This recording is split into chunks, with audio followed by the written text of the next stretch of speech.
Welcome to healthy conversations with ఐడ్రీ media. నేను మీ Jhansi. So ఈరోజు మనతో ఉన్నారు consultant neurologist doctor Yashwant Paidimari. So సార్తో మాట్లాడి పార్కిన్సన్స్కి రీసెంట్ టైమ్స్లో పేస్ మేకర్స్ ఎలా అయితే హార్ట్ సర్జరీస్లో పెడతారో పార్కిన్సన్స్కి కూడా బ్రెయిన్లో అలాంటి ఒక ఎక్విప్మెంట్తో ట్రీట్మెంట్ జరుగుతోంది. ఈ విషయం మీద క్లారిఫికేషన్ తెచ్చుకునే ప్రయత్నం చేద్దాము. నమస్తే సార్. హలో. సో ఇప్పుడు హార్ట్కి ఎలా అయితే ఉందో బ్రెయిన్కి కూడా అలాంటి ట్రీట్మెంట్స్ వస్తున్నాయి అని చెప్పి ఇది ట్రూయేనా, నిజమేనా? అసలు ఎలాంటి ఆపరేషన్స్ ఉన్నాయి మనకి? మేము అందరికీ కామన్గా వాడుక భాషలో అందరికీ ఎక్స్ప్లెయిన్ చేయడానికి పేస్ మేకర్ అని చెప్పి చెప్తాము. ఓకే. బట్ యాక్చువల్గా టర్మినాలజీ వచ్చేసి డీప్ బ్రెయిన్ స్టిమ్యులేషన్. దాన్ని షార్ట్గా DBS అంటాం. ఓకే. బట్ ఇది అందరు పార్కిన్సన్స్ పేషెంట్స్కి ఇవ్వము. ఓకే. పార్కిన్సన్స్ ఎవరైతే సిమ్టమ్స్తో మా దగ్గరికి వస్తారో సాధారణంగా వాళ్ళకి నార్మల్గా స్లోనెస్ ఉంటుంది, వణుకుంటుంది, నడిచేటప్పుడు కొంచెం ఇంబ్యాలెన్స్ లాగా ఉంటుంది. ఆ లక్షణాలు బట్టి మనం బేసిక్గా పార్కిన్సన్స్ డయాగ్నోస్ చేస్తాం. దాంట్లో 100 మెంబర్స్లో 70% పీపుల్కి మనకి పార్కిన్సన్స్ మెడికేషన్ పెట్టినప్పుడు చాలా సిగ్నిఫికెంట్ ఇంప్రూవ్మెంట్ వస్తుంది. ఆ మెడికేషన్స్ వేసుకున్నప్పుడు మాత్రం వాళ్ళు కంప్లీట్ నార్మల్ అయిపోతారు. ఆ మెడికేషన్ పవర్ అయిపోగానే మళ్ళీ మొత్తం అంతా సేమ్ పాత పార్కిన్సన్ సిమ్టమ్స్ అన్నీ వచ్చేస్తాయి. బట్ నిజంగా చెప్పాలంటే పార్కిన్సన్స్కి రివర్సల్ అనేది అయితే లేదు. బట్ ఈ మెడికేషన్స్ వల్ల వాళ్ళ క్వాలిటీ ఆఫ్ లైఫ్ చాలా బాగా ఇంప్రూవ్ అవుతుంది. సో వాళ్ళు ఇండిపెండెంట్గా వాళ్ళ పనులని వాళ్ళు చేసుకోగలుగుతారు. ఇప్పుడు ఆ సివియారిటీ అనేది కొంచెం మనం తగ్గించగలుగుతాము, వాళ్ళ లైఫ్ వాళ్ళు లీడ్ చేసుకొని చేస్తాం. బట్ వీళ్ళు ఒక 2-3 మంత్స్ ఆగి మళ్ళీ వస్తారు హాస్పిటల్కి. మీరు ఈ డోస్ పెట్టారు, మాకు ఇన్ని రోజులు బాగుంది, మళ్ళీ ఇప్పుడు ఎందుకో కొంచెం మళ్ళీ వీక్ అయినట్టుగా ఉంది అని చెప్తే మళ్ళీ డోస్ పెంచుతాం. అట్లా ఒక 3 to 5 years ఈ డోస్ అడ్జస్ట్మెంట్లతో మేనేజ్ చేయొచ్చు. బట్ ఈ 5 years వచ్చిన తర్వాత అప్రాక్సిమేట్గా ఆ డోస్ పెంచుకుంటూ ఒక స్థాయి వరకు వెళ్ళిన తర్వాత కొంత మ్యాక్సిమం డోస్ రీచ్ అయినప్పుడు వారికి సైడ్ ఎఫెక్ట్స్ వచ్చే అవకాశం ఉంటుంది. డోస్ తీసుకోకపోతే మనిషి చాలా వీక్ అయిపోతాడు, తన పని తను చేసుకోలేడు. డోస్ తీసుకుంటేనేమో సైడ్ ఎఫెక్ట్స్ వచ్చేసి దానివల్ల ఇబ్బంది పడతాడు. సో ఇలాంటి పేషెంట్స్కి మాత్రం మనం డీప్ బ్రెయిన్ స్టిమ్యులేషన్ గురించి సజెస్ట్ చేస్తాం. ఓకే. సో ఈ డీప్ బ్రెయిన్ స్టిమ్యులేషన్ అనేది యూజువల్గా 1 day ప్రొసీజర్ అంతే. ఈరోజు వస్తారు, మరుసటి రోజు వెళ్ళిపోతారు.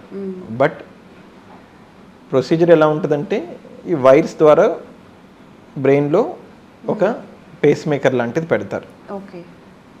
అది ఇలా వైర్స్ తీసుకొచ్చి ఇక్కడ బ్యాటరీ పెడతారు. ఈ బ్యాటరీ నుంచి చిన్న చిన్న చాలా మైన్యూట్ కరెంట్స్ పాస్ అవుతూ ఉంటాయి.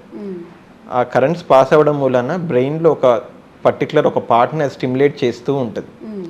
అది స్టిమ్యులేట్ చేస్తూ ఉండటం వల్ల ఏదైతే ఇన్ని రోజు మనకి ట్యాబ్లెట్ బెనిఫిట్ ఏదైతే వచ్చిందో సేమ్ బెనిఫిట్ ఆ స్టిమ్యులేషన్ వల్ల వస్తుంది. సో ట్యాబ్లెట్తో ఏదైతే మనం ఇన్ని రోజులు బెనిఫిట్ పొంది ఇండిపెండెంట్గా ఉన్నామో సేమ్ అదే బెనిఫిట్ దీనివల్ల వస్తుంది. సో దానివల్ల మనము మెడికేషన్ డోసేజ్ చాలా తక్కువ వాడచ్చు. మెడికేషన్ డోసేజ్ చాలా తక్కువ చేసుకోవచ్చు, నెంబర్ ఆఫ్ మెడిసిన్స్ తగ్గియచ్చు along with pacemaker, along with DBS. So దీనివల్ల ఏంటంటే పూర్తిగా మెడిసిన్స్ తీసేయడం కాదు, బట్ తన క్వాలిటీ ఆఫ్ లైఫ్ని మనం మళ్ళీ బ్యాక్ ఇచ్చినట్టు. బట్ చాలామంది అడుగుతారు, మేము ఇంత ఖర్చు పెట్టి చేసుకుంటాము, మీరు పూర్తిగా బాడీ నుంచి తీసేయచ్చు కదా పార్కిన్సన్స్ని. అలా అయితే ఉండదండి, దానికి ఆప్షన్ లేదు. పార్కిన్సన్స్కి రివర్సల్ అనేది లేనే లేదు. ఖచ్చితంగా సర్టెన్ పేషెంట్స్కి మాత్రమే ఈ DBS పనిచేస్తుంది. వాళ్ళ ఐడియల్ పేషెంట్స్ ఎవరనేది మనం ఒక న్యూరాలజిస్ట్ మాత్రమే డిసైడ్ చేయగలుగుతాడు. అప్పుడు ఎవరైతే పేస్ మేకర్ పెట్టిన తర్వాత కూడా ఇంకెప్పటికీ మందులు వేసుకోకుండా ఉండడానికైతే పరిస్థితి లేదు. మెడిసిన్స్ డోసేజ్ తగ్గిస్తాం అంతే. సో దీనివల్ల వాళ్ళు బెడ్ బౌండ్గా ఉండటం వల్ల చాలా వాళ్ళ లైఫ్కి వచ్చిన క్వాలిటీ మొత్తం పోతుంది. నార్మల్గా అయితే ఇవన్నీ మనం అవాయిడ్ చేయగలుగుతాం. వాళ్ళ ఫ్యామిలీతో హ్యాపీగా ఉండొచ్చు. వాళ్ళంతటా వాళ్ళు వాష్రూమ్కి వెళ్ళేసి వాళ్ళంతటా వాళ్ళు తిరిగేసి ఫంక్షన్లకు వెళ్ళేసి మొత్తం తిరుగుతుంటారు వాళ్ళంతా. So they will have their independent quality of life.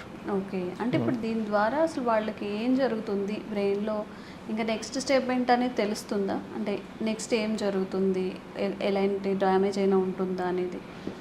నార్మల్గా ట్యాబ్లెట్ వేసుకున్నప్పుడు ట్యాబ్లెట్ వెళ్ళి బ్రెయిన్లో ఒక భాగంలో పనిచేస్తుంది కదా.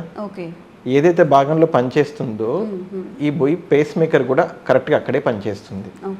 సో అక్కడే స్టిమ్యులేషన్ అవ్వడం మూలన టాబ్లెట్ వల్ల వచ్చే బెనిఫిట్ డిబిఎస్ వల్ల కూడా వస్తుంది. డిబిఎస్ వల్ల కూడా వస్తుంది. ఓకే, ఇది ఎంత అంటే లైఫ్ టైమా లేకపోతే దీనికి కూడా ఏమైనా లిమిటేషన్ ఉందా? ఒకసారి పెట్టామంటే లైఫ్ లాంగ్ ఉంటుంది, అది బ్రెయిన్లోనే ఉంటుంది.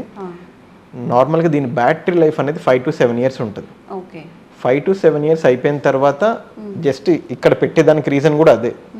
ఎందుకు అంటే మళ్ళీ బ్రెయిన్ వరకు వెళ్ళాల్సిన అవసరం లేకుండా 5 to 7 years తర్వాత ఇక్కడ మాత్రమే బ్యాటరీ చేంజ్ చేసుకుంటే సరిపోతుంది. బట్ ఇప్పుడు కూడా దాంట్లో కూడా రీసెంట్ అడ్వాన్స్ వచ్చింది. రీసెంట్గా రీఛార్జబుల్ బ్యాటరీస్ వచ్చాయి. ఒకసారి దీన్ని ఒకసారి ఛార్జ్ చేసుకుంటే కనుక ఒక 2 weeks వరకు సో బ్యాటరీ అనేది నడుస్తుంది. మళ్ళీ 2 weeks బట్టి మళ్ళీ 2 weeks తర్వాత మళ్ళీ రీఛార్జ్ చేసుకోవాలి. ఓకే, అడ్వాన్స్డ్ అయితే. ఓకే, సో ఇట్లా అంటే ఇక్కడ బ్యాటరీ అంటే ఇక్కడ కూడా సర్జరీ చేసేసి లోపల పెట్టేస్తారు. ఇక్కడ స్కిన్ కింద పెడతారు తప్ప అంతకు మించి అయితే ఏం లేదు. ఇది చాలా సింపుల్ గానే ఉంటుంది. ఓకే ఓకే, అండ్ ఇది ఎవరెవరికి సజెస్టబుల్ సార్? అంటే పిల్లల్లో, విమెన్లో ఉంటుంది కదా, కేటగిరీస్ ఉంటారు కదా, వాళ్ళకి అందరికీ ఇది పెట్టచ్చా? ఇది సాధారణంగా పార్కిన్సన్ డిసీజ్ అనేది ఎల్డర్లీ పీపుల్లోనే వస్తుంది. మోర్ దాన్ 60 years వాళ్ళకే వస్తుంది తప్ప యూజువల్గా అయితే రాదు. అసలు పిల్లలు అసలుకే రాదు. లెస్ దాన్ 50 years మనం ఎవరైనా చూసామనుకోండి, వాళ్ళకి కొన్ని జెనెటిక్ వేరియేషన్స్ వల్ల వస్తుంది. బట్ చాలా రేర్గానే చూస్తాము. లేదంటే ఫ్యామిలీ హిస్టరీ ఉంటే వస్తుంది. అంటే ముందు జనరేషన్లో కూడా పార్కిన్సన్స్ ఉంటే కనుక నెక్స్ట్ జనరేషన్ వాళ్ళకి కొంచెం ఎర్లీగా వచ్చే అవకాశం అయితే ఉంటుంది. బట్ సాధారణంగా పార్కిన్సన్ డిసీజ్ అనేది 60 or more than 60 ఏజ్ గ్రూప్లోనే చూస్తుంటారు. ఓకే, సో ఏదైనా ఒక కొత్తగా న్యూ టెక్నాలజీ డెవలప్ చేసుకోవాలి అంటే కొంచెం మన ఇండియాలో కాస్త వెనకడికి వేస్తూ ఉంటారు. అందున హెల్త్ విషయంలో లోపల బాడీలో ఏదో పెట్టేస్తారంట. ఇది ఎట్లా వాళ్ళు అడాప్ట్ చేసుకోగలుగుతున్నారా? దీన్ని రిసీవ్ చేసుకొని కరెక్ట్గా యూస్ చేసుకోగలుగుతున్నారా పేషెంట్స్ అనేది నా క్వశ్చన్.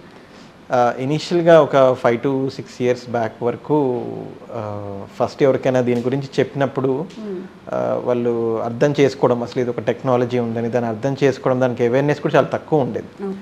ఇప్పుడు చాలామంది ఫ్యామిలీ మెంబర్స్కి బాగా అవేర్నెస్ వచ్చేసింది. దీని నెసెసిటీ కూడా వాళ్ళు చాలా అర్థం చేసుకుంటున్నారు.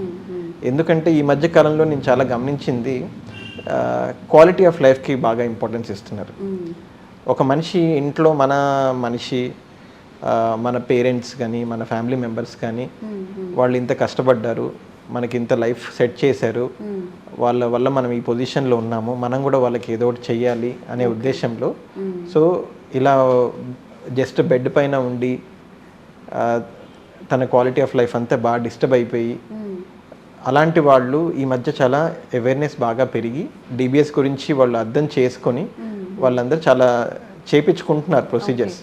ఈ చేయించుకున్న వాళ్ళు కూడా ఒకప్పుడు ఒక 1 year నుంచి బెడ్లో ఉన్న మనిషి ఇప్పుడు డిబిఎస్ చేయించుకున్నప్పటి నుంచి తనంతట తాను కొంచెం ఇండిపెండెంట్ అయిపోయి తను వాష్రూమ్కి వెళ్ళిపోయి తన ఇంట్లో తను తిరిగేసి హ్యాపీగా తన లైఫ్ తను లీడ్ చేస్తూ తన ఫ్యామిలీ మెంబర్స్తో తను గ్రాండ్ చిల్డ్రన్తో వాళ్ళు టైం స్పెండ్ చేయడం అనేది they are having a good life. అప్పుడు సర్జరీ చేయకముందు ఎన్ని రోజులు ఉంటాడో ఏమో అనుకున్న వాళ్ళు సర్జరీ చేసుకున్నాక కొన్ని ఇయర్స్ పాటు లైఫ్ అయితే ఎంజాయ్ చేసే వాళ్ళు ఉన్నారు. ఓకే, ఓన్లీ పార్కిన్సన్స్ మాత్రమే ఉండి ఇతర డిసీజెస్ ఏమీ లేకపోయి ఉంటే కనుక వాళ్ళ లైఫ్ స్టైల్ అనేది కూడా పెరుగుతుంది. ఓకే, హ్యాపీగా ఇండివిజువల్ వాళ్ళ పనులు వాళ్ళు చేసుకోవడం అంటే నిజంగా ఆ ఏజ్లో ఎవరి మీద డిపెండ్ అవ్వకుండా చాలా పెద్ద వరం అదే వాళ్ళకి. నిజంగా ఆ ఏజ్లో అది చాలా లోపల చాలా మందికి ఆ ఫీలింగ్ ఉంటుంది, ఎవరి మీద డిపెండ్ అవ్వకుండా ఉండాలని. అది ఈ సర్జరీ వచ్చినాక చాలా మంది హ్యాపీగా ఉంటారు. అండ్ నౌవేడేస్ సార్ ఇప్పుడు మీరు అంటున్నారు సెటిల్ అయినా చేశారు మనం కూడా వాళ్ళకి ఏదో చేయాలని. ఈ సెటిల్ అయిన వాళ్ళు కూడా వాళ్ళ పేరెంట్స్ దగ్గర ఉండరు, ఇంట్లో ఉండి చూసుకోవాలన్నా కానీ అది కూడా ఒక మెంటల్ ట్రామాలా ఉంటుంది. కాబట్టి నిజంగా ఇది చాలా పెద్ద వరం అనే చెప్పచ్చు వాళ్ళకి. ఓకే, సో పేస్ మేకర్ కాదు డిబిఎస్ అనమాట. సో మనకి తెలియదు కాబట్టి పేస్ మేకర్ అనేసాము. పార్కిన్సన్స్కి ఎవరైనా కానీ ఇండివిజువల్స్ వాళ్ళ పనులు వాళ్ళు చేసుకోలేకపోతున్నా కానీ మన టెక్నాలజీ కూడా చాలా ముందుకెళ్తుంది కాబట్టి మెడికల్ ఫీల్డ్లో కూడా సో ఇలా వెళ్ళచ్చు. మేబీ కాస్ట్ మనం డిస్కస్ చేయలేదు ఎంత ఉంటుందో ఏంటి అని చెప్పి. అండ్ మీకు ఏదైనా పార్కిన్సన్ రిలేటెడ్ డిసీజెస్ ఎవరికైనా ఉన్నా కానీ ఈ వీడియో వాళ్ళకి ఫార్వర్డ్ చేయండి, తప్పకుండా వాళ్ళకి యూస్ఫుల్ అవుతుంది. ఇంకేమైనా డౌట్స్ ఉన్నా కామెంట్ చేయండి, తప్పకుండా సార్తో క్లారిఫికేషన్ తీసుకునే ప్రయత్నం చేద్దాం. Thank you so much sir. Thank you.